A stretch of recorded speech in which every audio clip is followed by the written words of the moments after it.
嗨，大家好，我是坦平叔，带你了解真正的中国。今天是2024年4月16号，这一期咱们聊一聊大佬，聊一聊刘强东，聊一聊马斯克、库克。为什么聊他们呢？为什么聊这些大佬？是因为这些大佬最近都很麻烦，焦头烂额。我们先看一条新闻呢，说刘强东即将开启直播，知情人士说很快就会上播，会采取新的形式。4月15日，从知情人士处获悉，京东创始人、董事局主席刘强东即将在京东 APP 上开启直播。上述人士透露，预计很快，就是本周内就会正式上播，不过会采取新的形式。据了解，刘强东此次参与直播是为了进一步预热京东的内容生态和短视频创作。大家可以看一下这个刘强东的这个直播视频，大概是这样子的。今天的我是不是看起来有些不同？是的，大家看到的是我的分身京东研析 AI 数字人，很开心用全新的方式与大家交流，开启我的直播之旅，期待和朋友们分享故事，共享好物，不见不散。最近这个京东要发力视频，据说要投20亿来这个打造这个京东的短视频的内容生态不仅如此刘强东还亲自直播不管他是什么分身呢还是什么，总之他要直播所以就这个我来谈谈我看法。刘强东要直播10亿现金加持，到底说明什么呢？作为一个吃瓜群众我首先第一个想告诉大家的，因为我在直播过程中我在做节目的时候也遇到有人问，有网友他们好像对这个直播，对这个网红这现象很抵制，也不能说抵制吧，就是他不能理解，打心眼里还有一种偏见，认为好像这个直播自媒体好像低人一等，见不得光，不是什么正经工作。这个想法其实非常的有害轻则耽误自己的这个前程重则恐怕是害了下一代这个不夸张就是说大家可以看现象，通过现象去归纳总结，这是基本功能，这是基本的这个能力什么现象呢？你首先你看哪些人在直播或者在做自媒体。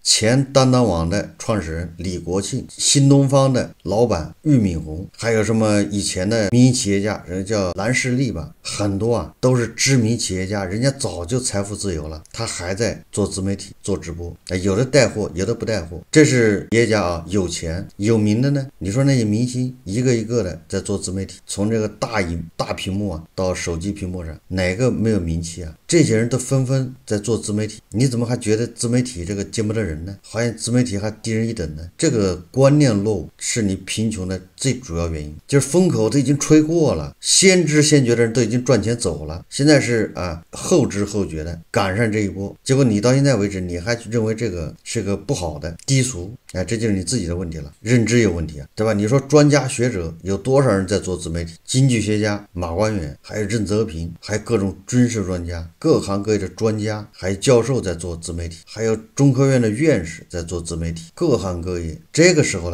居然还对做自媒体做网红这个还有成见，还有偏见，你说你已经迂腐到什么程度这个我是在网上交流的时候我发现的，其实生活中很多这样的人他们认为做自媒体好像就不正经，不是个正经工作。你看看刘强东现在直播带货，刘强东都已经退休了好几年了对吧？游山玩水各种造，现在又跑回来直播带货。所以我这第一个要说明什么意思，就是说如果还有人到现在还接受不了，还认为这个自媒体这个直播低人一等，你这个就已经不是这个央视说的常山的问题了对吧？人民日报还央视喉舌说你对吧？孔乙己的常山你现在不是常山的问题，本身没有常山何来的托呢？刘强东李国庆这些人直播带货，俞敏洪直播带货，这叫托常山，人家早就财富自由了，有的是钱，他跑来直播带货做自媒体，咱们韭菜哪来的常山托呢？都是在刨食对吧？很多人都是为了明天的房贷在焦虑，有什么常山这是第一个就是说咱们如果这个时候观念还这么迂腐这么陈旧，那是没有救了，这个浪潮都要过去了，你还没发现，那简直是完美错过第二个说明什么呢？第二个说明这个京东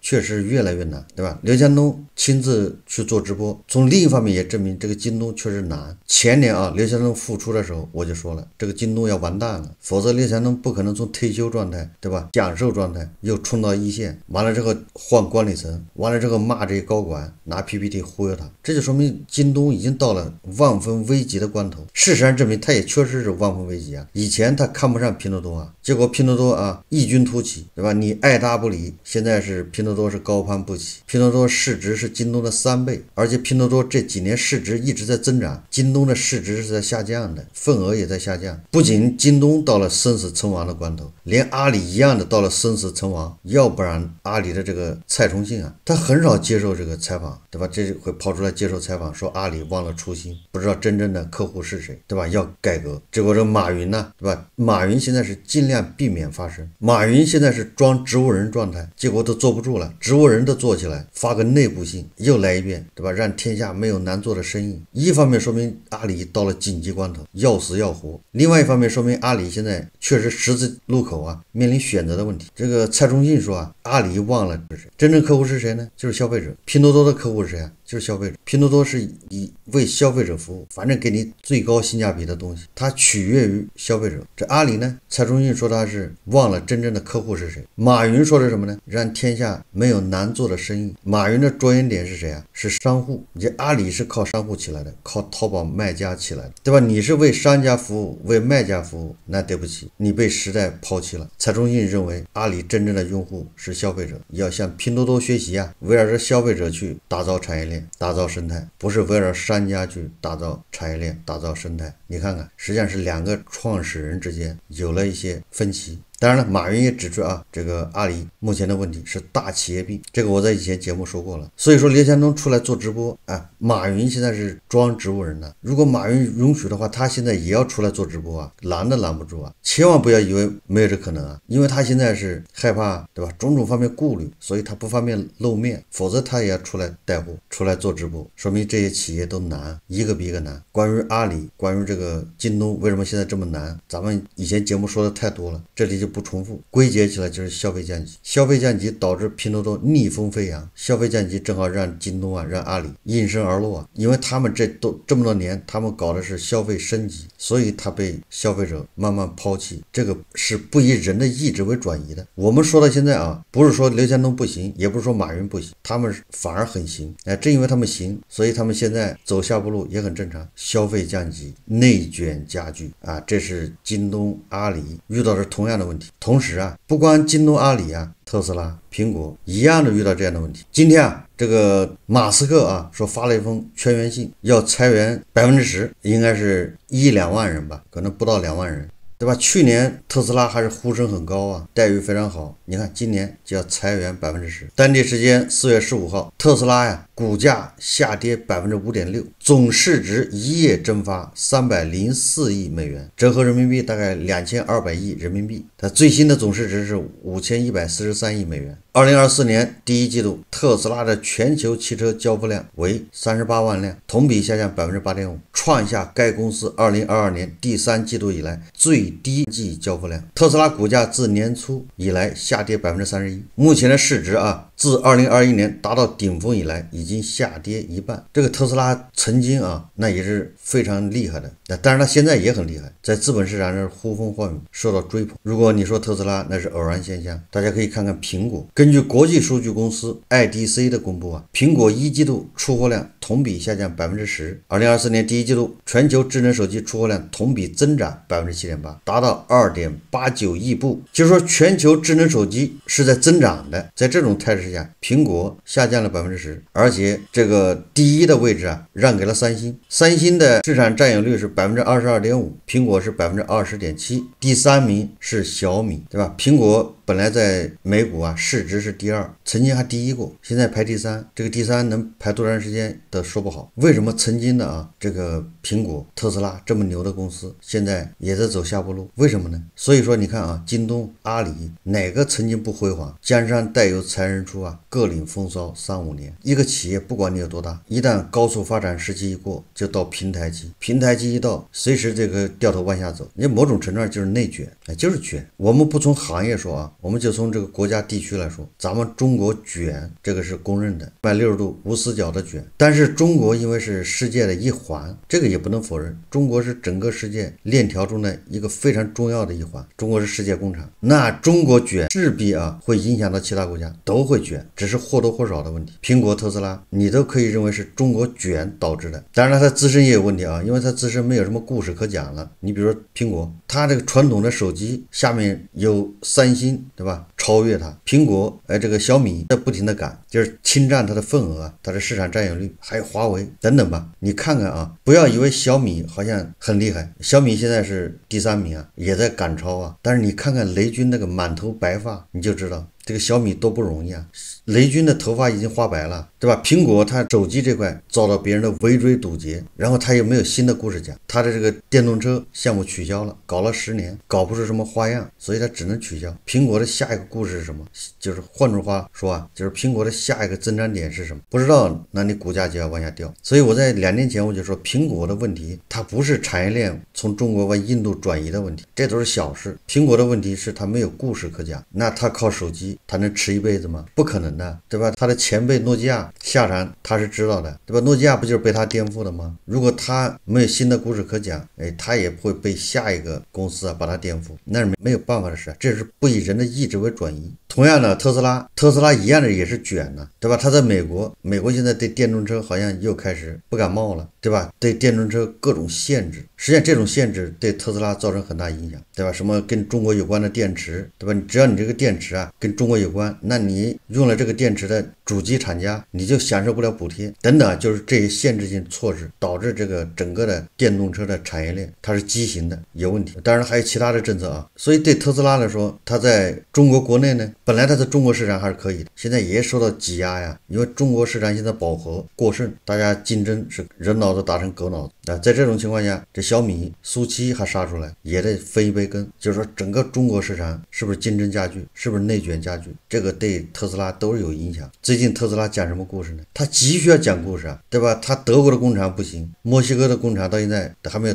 到哪一步呢，对吧？他新的业务是什么？说是特斯拉啊，大家搞清楚，马斯克他有9个公司啊，特斯拉是他之一，所以大家不要把这个特斯拉跟马斯克所有的产业混为一谈。特斯拉就是新能源汽车，他这一块没什么故事可讲。他现在讲什么故事呢？到印度办厂，准备搞印度市场。这马斯克以前是看不上印度的啊，前年对吧，他跟印度干架，为什么今年跑到印度去了呢？对吧？也跟印度的穆迪谈，也在印度办厂，就是因为他没有故事可讲。这印度这么大一市场，一个月如果能卖个20万辆，那这也不错啊。所以大家看一看啊，无论是苹果、特斯拉，还是京东，还是阿里，谁也不能躺在功劳簿上睡觉，对吧？你稍不小心，稍不留神，你就被人拉下马，竞争对手啊就从你身边过了，内卷加剧啊。所以在我看来啊，这都是因为中国太卷，中国一卷，导致跟中国相关的都得卷，你不卷你就被淘汰。实际上中国的卷对世界影响非常大啊，这也是为什么你看德国总理舒尔茨访华，德国总理舒尔茨访华的背景啊非常重要啊。如果他是对吧10年前访华，这样的待遇或者这样的做法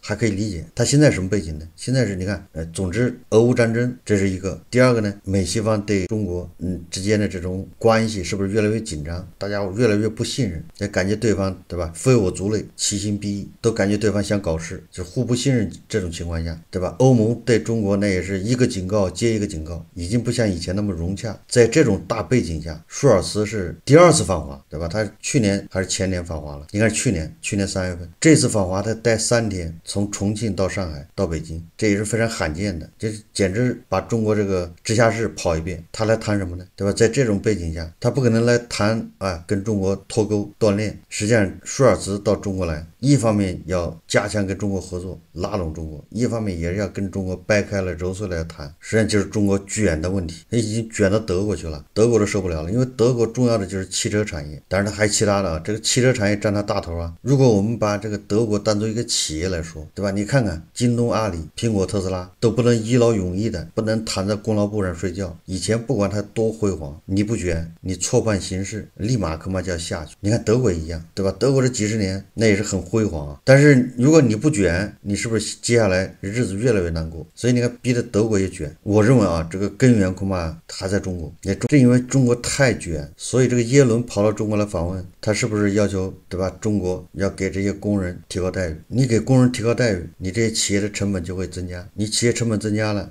别人卷的就压力小得多。所以我们并不提倡卷。如果你从技术角度卷，对吧？你说我掌握了先进的技术，我提高生产力等等啊，这种种卷可以的。但是如果你的卷是建立在人矿技术上，就压榨这个职工工资，对吧？加班血汗工厂，靠这个卷，这个怎么说不提倡？不提倡吧，至少没有什么值得骄傲的地方。为了吃饭，迫不得已。但是你要以此骄傲，说遥遥领先，这个就有点自欺欺人了。那你无非只咱们忍耐度，对吧？咱们吃苦的能力，咱们中国韭菜老百姓忍耐这种叫贫穷或者叫落后或者叫吃苦吧，这种能力遥遥领先，这不是什么好事啊，这也不值得提倡，对吧？如果你是通过技术，你创新，对吧？你超过它，这个是值得提倡。中国的消费降级，中国的内卷加剧这些导致全球恐怕都要发生变化。不光是我们自己承受压力，我们自己发生变化，对吧？跟中国经贸往来越密切的国家压力越大。所以这是我从这个刘强东到目前做自媒体做直播这个我所想到的力啊。但是咱们话又说回来，刘强东做直播能救得了京东吗？这个答案是否定的，对吧？刘强东现在做的一切无非就是折腾，对京东来说大势已去啊。不光京东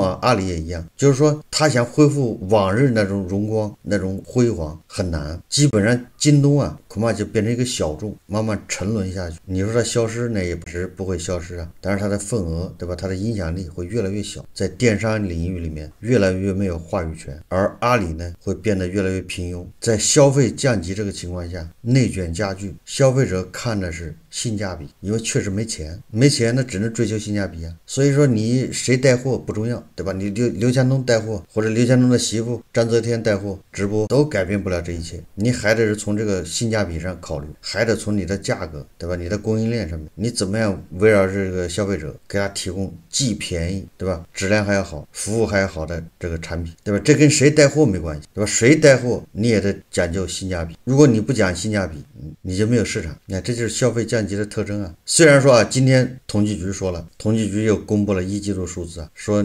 同比人均可支配收入又增长了6%是同比增长6.2%，一季度人均可支配收入11539。我就想问问，对吧？你感受到你的收入多了6.2%，难道又像薇薇老师说的那样，对吧？你的工资没变，工资说不定还下降，但是你留在国家的那一边那个涨了，对吧？所以你感觉不到，这很正常。统计局说的你整个涨6.2%，对吧？到你手上的没有涨，国家那边的是涨，那作为韭菜怎么办呢？只好继续降级啊。而且根据统计局的说法韭菜这个可支配收入同比增长6.2%，比 GDP 增长要高啊。第一季度 GDP 增长是5.3%呢，高了0.9%，所以说我们是跑赢了 GDP 的。所以说大家不要抱怨，你要按薇薇老师的说法，就是咱们在集体那一块那收入会更多，所以不要抱怨呢。只是说明天这个按揭贷款还不上，那自己想办法。说孩子上学没钱，孩子报辅导班没钱，那你自己想办法。但是你要记住了，不管你怎么想办法，国家那边还有很多都是你的，所以你要有信心